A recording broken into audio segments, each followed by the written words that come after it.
sou a Jane Cruz, enfermeira e mestre em gerontologia.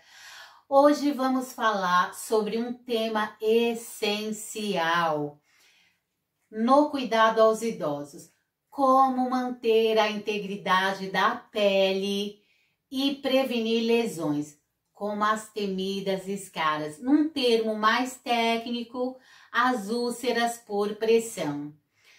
Lembrem que 95% das lesões por pressão, elas são evitáveis. E também é importante ressaltar que as lesões por pressão, elas vão impactar a qualidade de vida, elas vão aumentar o risco de infecção e vão também prolongar o tempo de internação daquele cliente. Então, lembrem que isso são pontos aí que nós temos que ter um olhar atento no cuidado das pessoas idosas, porque elas vão estar mais vulneráveis, até porque com o impacto do envelhecimento, toda a mudança da estrutura da nossa pele, da nossa estrutura corporal, isso vai trazer um impacto para o surgimento das lesões por pressão. Então, eu montei um roteiro aqui em tópicos. Nós vamos para o tópico 2. Vamos entender um pouquinho sobre o conceito, né? Contextualizar. Então, para entender aí já de cara o que significa integridade cutâneo-mucosa. O que quer dizer isso? Então, basicamente se refere a condição de saúde e funcionalidade da nossa pele e das mucosas. Por exemplo, quando eu penso lá na nossa boca tem uma mucosa que reveste. O nosso trato gastrointestinal, ele também é revestido por uma mucosa e faz parte dessa integridade cutâneo-mucosa. Então, eu tenho a pele que está aqui externamente, mas eu tenho também a parte de mucosas que protegem órgãos internos aí. Quando essas mucosas, elas estão íntegras, elas funcionam como uma barreira protetora eficaz contra infecção, contra traumas e desidratação. É essencial aí para qualidade de vida da pessoa idosa. Claro que quando eu falo aqui das lesões por pressão, não é só as pessoas idosas, os pacientes que estão em condição de internação num cenário de vulnerabilidade, eles têm predisposição para desenvolver as lesões por pressão. Por isso, da importância do cuidado aí atento do profissional, seja a enfermagem, seja cuidadores cuidando em instituições de longa permanência, até no próprio domicílio da pessoa idosa. E aí vamos atrelar com isso os fatores de risco. Quais são os fatores de risco que estão atrelados com o processo de envelhecimento na pessoa idosa e que podem fazer com que ocorra ou apareçam as lesões por pressão? Primeiro ponto aí, primeiro fator de risco. A pele, ela fica mais frágil e fina. E por que isso acontece? Claro que com o envelhecimento, a nossa pele, ela tende a perder colágeno e elastina. Ou seja, torna-se mais fina, menos elástica e mais suscetível às lesões por pressão. Então, o próprio processo de envelhecimento com a mudança do sistema tegumentar, ou seja, da integridade cutânea mucosa, isso vai fazer com que, se não houver um cuidado devido, com que ocorra o surgimento das lesões por pressão. Às vezes porque a pessoa está muito tempo sentada e aí ela começa a atritar a área do calcâneo ou o próprio corpo, fazendo um processo de fricção ou cinzilhamento. E isso faz com que aumente o risco de pressão em proeminências ósseas. A capacidade aí de regeneração celular também no processo de envelhecimento, ela fica diminuída, o que vai resultar também um impacto no processo de regeneração e cicatrização aí dessa integridade aí cutânea e mucosa. Segundo ponto, segundo fator, mobilidade reduzida. Esta mobilidade reduzida, ela está relacionada aos processos patológicos, por exemplo, uma condição aí de artrite, uma condição de acidente vascular cerebral, doença de Parkinson e principalmente aí fraqueza geral. Isso pode levar aí a longos períodos prolongados aí de imobilidade, ou seja, a pessoa fica restrita ao leito, restrita à poltrona e na dependência de um terceiro para que mobilize ela, movimente para o lado direito, para o lado esquerdo, para evitar que ocorra uma maior pressão em áreas ósseas e, como resultado disso, surja uma lesão por pressão. Então, como fator de risco aí, a mobilidade reduzida. A incontinência urinal e fecal também, isso pode fazer com que ocorra risco de lesões na área de quadril, em ambos os trocânteres, na área sacral, porque a exposição, o tempo de exposição com esse conteúdo, que ele é mais ácido, então a umidade da urina em conjunto com as fezes vai deixar essa área mais úmida, mas é um conteúdo mais ácido. Isso vai fazer com que ocorra um enfraquecimento desta pele. E aí vai fazer com que surja lesão por pressão. Desnutrição e desidratação aí. Esse ponto também pode, quando eu falo aí das deficiências de vitamina C, vitamina A, e sais, né? Falando principalmente aí do zinco, isso vai comprometer a reparação tecidual. E se eu tenho um comprometimento da reparação, nós vamos ter uma ineficiência no processo aí de restauração dessa pele, no processo de cicatrização. Já a desidratação, por sua vez, ela pode diminuir o quê? O turgor, né? A turgidez e a elasticidade da pele, ou seja, deixando a pele mais seca, descamativa, mais propensas a fissuras, que são os populares rasgões, né? A pele rasga como papel, com bastante facilidade. Então é crucial entender esses fatores aí. Então aqui no tópico 2 eu trouxe essa contextualização e os fatores de risco aí que nós temos que levar em consideração já como uma medida, né, para atuar como prevenção. Já no tópico 3, aqui no tópico 3 eu vou falar das prevenções, um passo a passo. Quando a gente fala em prevenção, prevenção é um pilar fundamental. E esse pilar, ele vai garantir o quê? A manutenção da integridade da pele e, obviamente, das mucosas aí em idosos. Vamos pensar nesse passo a passo aí mais detalhado.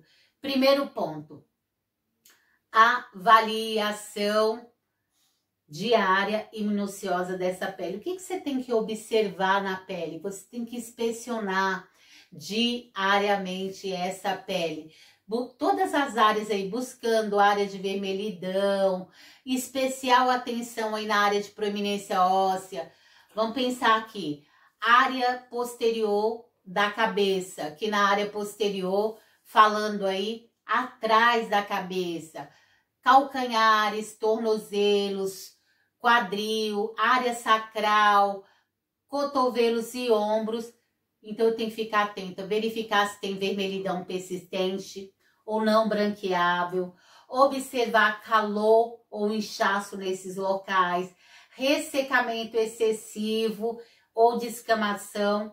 Então, eu estou inspecionando essa pele em todas essas áreas aí, bolhas, feridas, abertas ou áreas escuras. Então, se eu ficar atento diariamente, lembra no momento da higiene e conforto, é o momento também da gente inspecionar essa pele, o corpo como inteiro e identificar se há alguma anormalidade. Aí vamos falar um pouquinho sobre as ferramentas, né?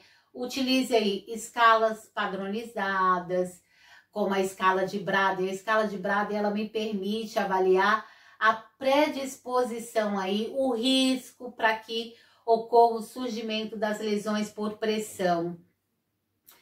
Outro ponto de atenção especial aí é a escala que considera aí os fatores de percepção sensorial. Umidade, atividade, mobilidade, todos esses pontos aí, a nutrição, a fricção dessa pele barra sencilhamento. Então, eu estou fazendo uma inspeção geral para, de fato, aqui nessa avaliação minuciosa, se tem ou não predisposição para que surja uma lesão por pressão. Segundo ponto, mudança de decúbito e reposicionamento. Então, para os idosos acamados, vamos lembrar aí do relógio, né? A cada 2 horas mudar de posição, usar os coxins, né? Que podem ser feitos com travesseiro, pode ser feitos com lençol. E aí vamos alternar a cada 2 horas, reposicionando para o lado direito, no centro, para o lado esquerdo. Então, no final do processo, eu estou diminuindo a pressão nas áreas de proeminência óssea e reduzindo o risco de lesões por pressão. Para idosos em cadeiras, ou cadeirantes, vamos pensar também nesse cenário dos cadeirantes. Normalmente os cadeirantes, eles têm habilidades motoras no membro superior, ou pode ser hemiplégicos, né? Um lado comprometido e o lado saudável. Então tem que levar em consideração todos esses requisitos. Aqui na cadeira eu tenho que reposicionar a cada hora ou incentivar o idoso a mudar o peso corporal a cada 15 ou 30 minutos. Fazer esse contrapeso, né, de um lado para o outro, para evitar uma maior pressão em áreas de proeminência óssea. Claro que, se for possível, se ele não tem condição de fazer isso, é o profissional que vai fazer esse reposicionamento. Uso de dispositivos de alívio de pressão. Então, ele entra dentro dessas mudanças e do reposicionamento estratégico. Aqui no uso dos dispositivos, a gente pode utilizar aí travesseiros, coxins com espuma em gel, almofadas específicas aí para proteger as proeminências ósseas e evitar o contato aí direto com elas, como joelhos, tornozelos, posicionamento estratégico aí para suspender áreas de risco. Então, tudo que eu tenho uma área de risco, eu posso utilizar esses recursos, travesseiros, coxins, para reduzir essa pressão, né, nessas áreas de proeminência óssea. Cuidados essenciais aí com a hidratação e com a higiene. Então, vamos lembrar de uma limpeza suave da pele, com água morna, não pode ser uma água muito quente, nem uma água muito fria, com pH aí próximo da pele, que fica em torno de 5,5, que seria o ideal, né, quando a gente fala nesse quesito. Evite esfregar de forma brusca, porque você pode romper essa pele.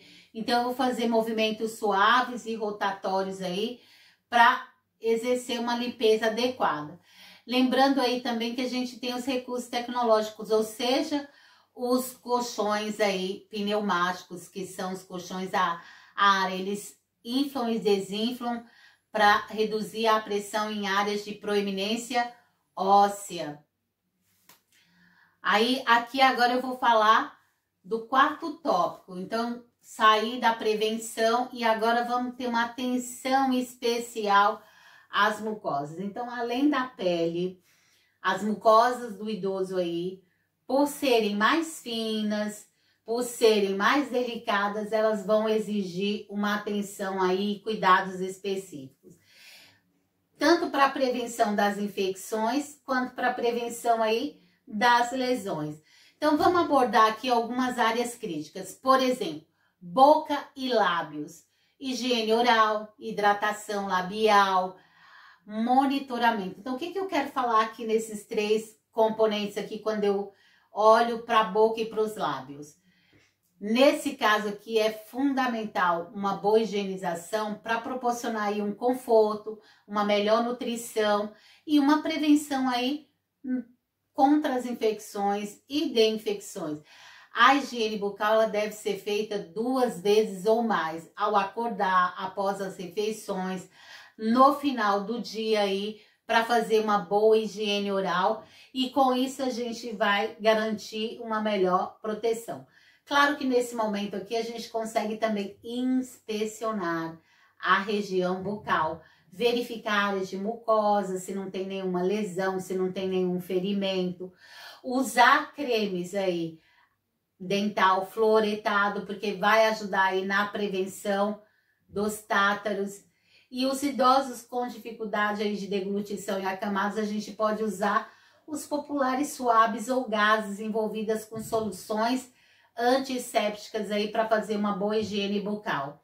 Já que na hidratação labial, a gente pode aplicar emolientes específicos aí conforme prescrição médica, que vai ajudar a prevenir o ressecamento, as fissuras que é comum ocorrer, ou até mesmo os lábios secos e expostos. Então, essas soluções vão agir como medida preventiva. E aí, não deixar de monitorar, observar os sinais de candidíase, ou seja, que é o popular sapinho, né? É mais comum na criança, porque ainda está desenvolvendo o sistema imunitário, mas aqui nos idosos também podem ocorrer por falta de higiene, por acúmulo de micro-organismos, bactérias. Então, esse monitoramento aí, eu vou observar o popular sapinho, eu vou observar a boca seca, que a gente chama de xerostomia, e aí manter uma boa hidratação. Lembra que hidratar a parte labial, mas eu também tenho que manter o corpo hidratado, ofertar água, né, para ter uma boa hidratação. Com isso, a gente vai prevenir os processos inflamatórios e, ao mesmo tempo, nós vamos garantir o quê? Que todos esses pontos aqui, eles podem ser um sinal de alerta em relação à desidratação. Isso é uma condição séria de saúde, porque a desidratação pode levar a um quadro mais grave e pode desencadear o quadro de óbito aí do paciente, do nosso idoso. Vamos pensar ainda aqui nessa atenção especial para a região genital e perianal. Então, limpeza adequada aí das mucosas, porque faz parte da integridade mucocutânea, né? Então, neste caso aqui, o que eu tenho que levar em consideração? Limpeza e secagem, produtos de barreira aí, que são as pomadas indicadas aí para prevenção de dermatites de contato, ou as populares assadoras, trocas de fralda frequentes e ventilação, ou seja, se possível, permita momentos de exposição aí a ar nas regiões, ou seja, geniturinária, para manter a pele seca e saudável. Indo aqui para o tópico 5, aqui no tópico 5, o que eu quero ressaltar? Escaras não são evitáveis, mas elas podem e devem ser prevenidas. Ou seja, uma vez que ela está em curso, que ela desenvolveu, eu vou tratar a lesão por pressão. Por isso que eu trago essa frase aqui, ó. Escaras não são inevitáveis, mas elas podem e devem ser prevenidas por você. Se você fizer todas as medidas aí de prevenção e proteção, vai impedir que 95% dos casos de pacientes idosos que estejam acamados ou numa condição clínica mais severa, desenvolvam uma lesão por pressão. Se você gostou deste conteúdo, deixe o seu like, compartilhe este vídeo com mais pessoas e no grupo aí da família, no grupo de cuidadores.